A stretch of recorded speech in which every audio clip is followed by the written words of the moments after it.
Namaskar. Today we will see right atrium. Right atrium is one of the four chambers of heart. The right side of heart deals with deoxygenated blood.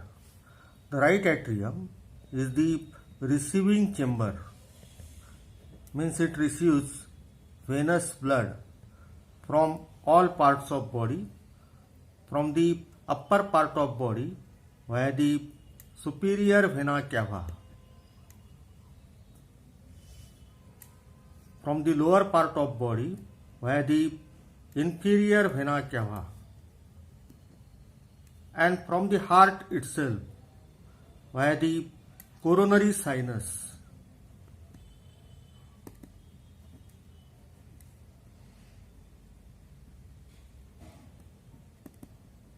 The blood from the right atrium goes to right ventricle via the right atrioventricular orifice or tricuspid orifice. The right atrium forms right border of heart.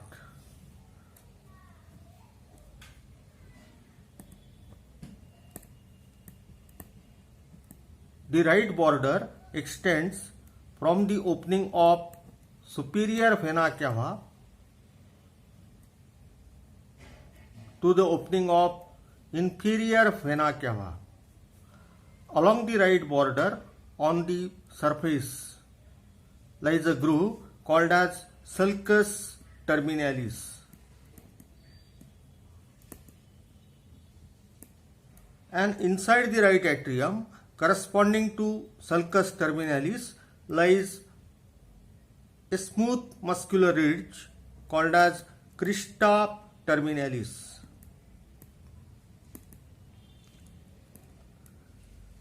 In the upper part on anterior aspect towards the left side, the right atrium shows ear-like appendage called as right auricle.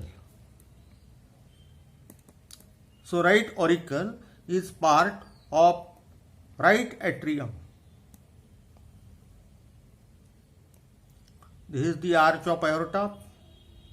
This is the pulmonary trunk. This is the sternocostal surface. The right atrium forms part of the sternocostal surface. It is separated from right ventricle by the coronary sulcus or atrioventricular groove. This is the right anterior part of the coronary sulcus. It lodges right coronary artery and the small cardiac vein. In addition to sternocostal surface, the right atrium also forms part of base of heart. It forms 1/3 part of base of heart.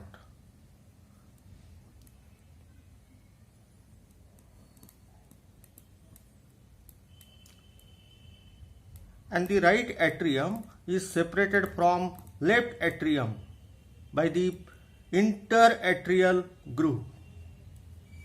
The right atrium shows three parts: the anterior part, the posterior part, and the interatrial septum, means right side of interatrial septum. The anterior part is also called as atrium proper. The posterior part is called as sinus venerum. The anterior part is rough, while posterior part is smooth. The interatrial septum is made up of septum primum and septum secundum. The heart tube shows various chambers. The arterial end is formed by truncus arteriosus, then the bulbus cordis, common ventricle, common atrium, the sinus venosus, and the two horns, right and left. The anterior rough part is made up of common atrial chamber, means from its right side, while the posterior smooth part is derived from sinus venosus and its right horn.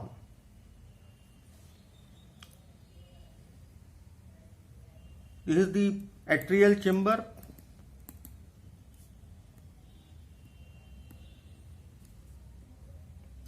And this one is ventricular chamber.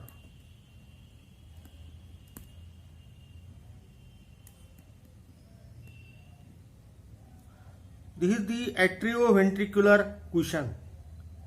The sinus venosus opens into the common atrial chamber. This opening is called as sinoatrial orifice.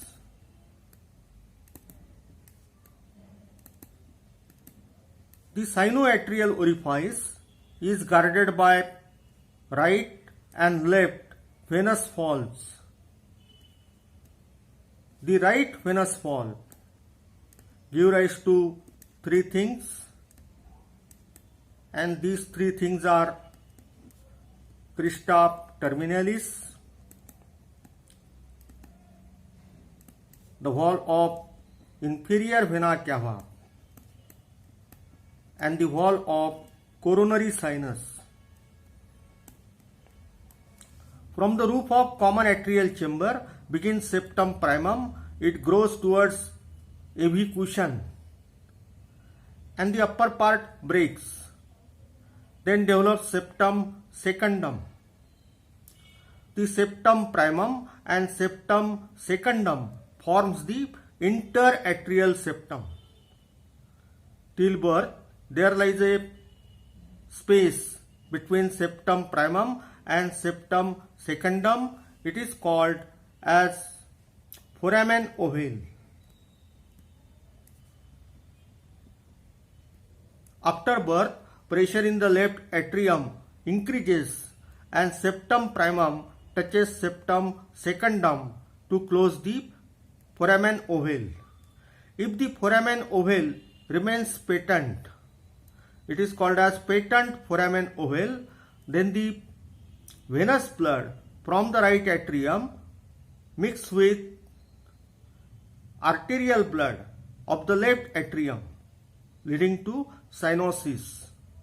Now we will see internal structure of right atrium. First we will see the anterior part. The anterior part is rough. It is also called as atrium proper.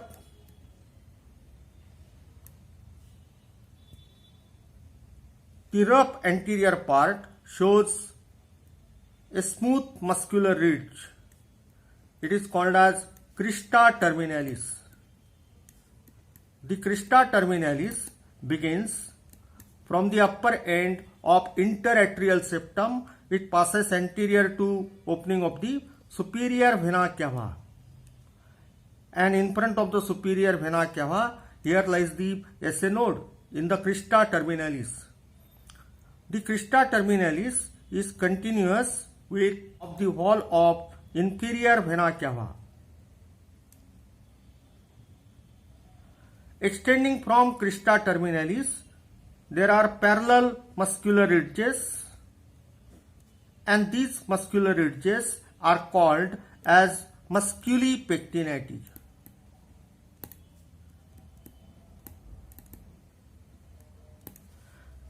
In case of right auricle, there is network of musculi pectinati. So right auricle is a site for formation of thrombus, and that may lead to pulmonary embolism.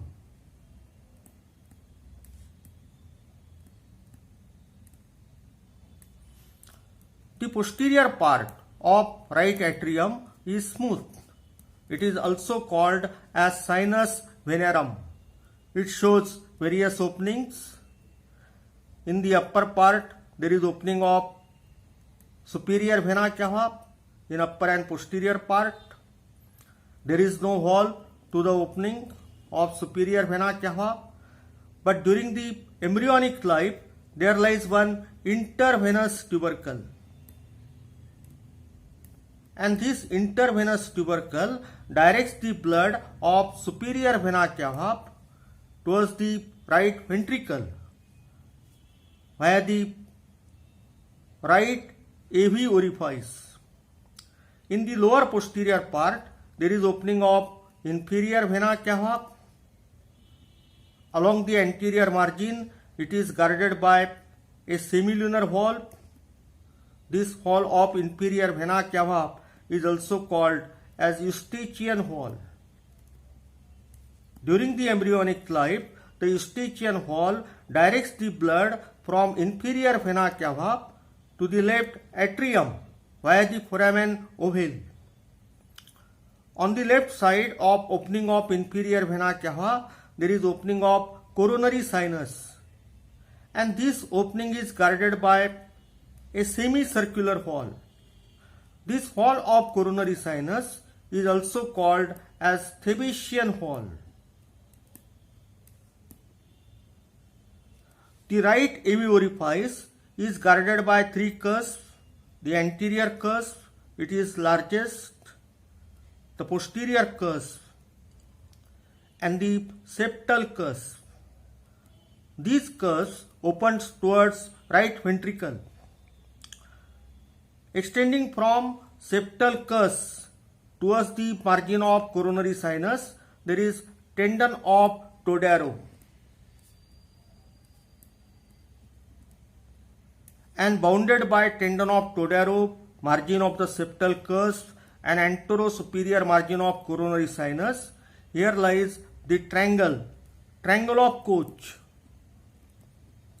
Beneath the triangle of Koch lies AV node, atrioventricular node. In addition to these openings, the right atrium also shows openings of miniature cardiac veins. These openings or foramina are called as foramina of miniature cardiac veins or foramina venerum minimarum.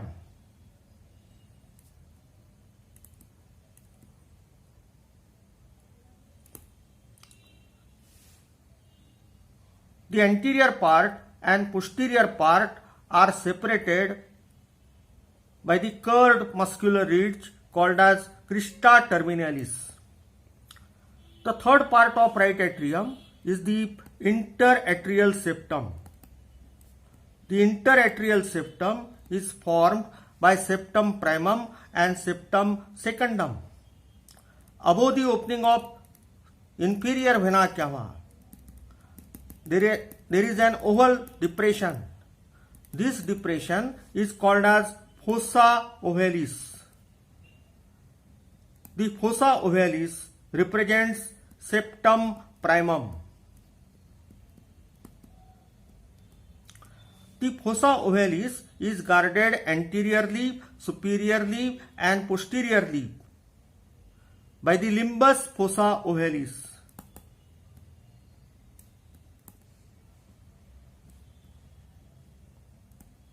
Or annulus ovalis.